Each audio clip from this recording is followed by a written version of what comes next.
근데 라프게 레벨레벨 걸 타고 정오 파워. 하게 홍가거나 하게 이스코는 라프 펜 다르 걸 타고 정오 파워. 오르라 하게 먹어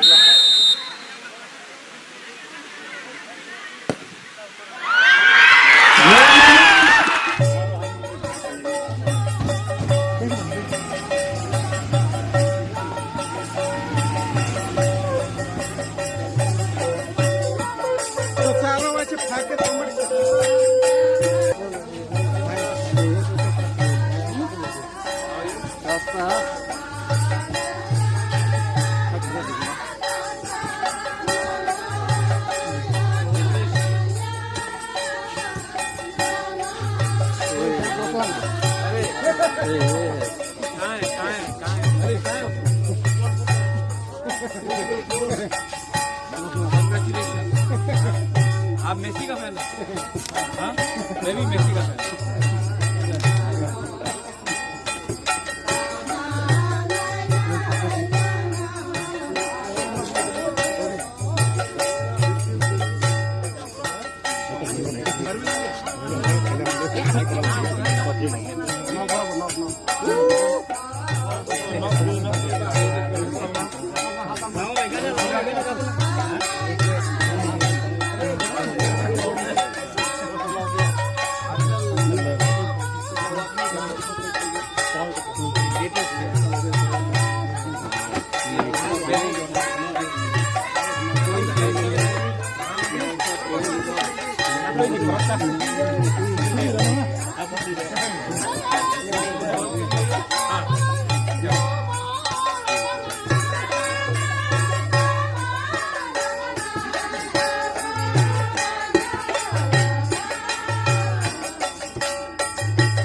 ये सब अच्छा ये 15 रुपये लिए मेरा खुद का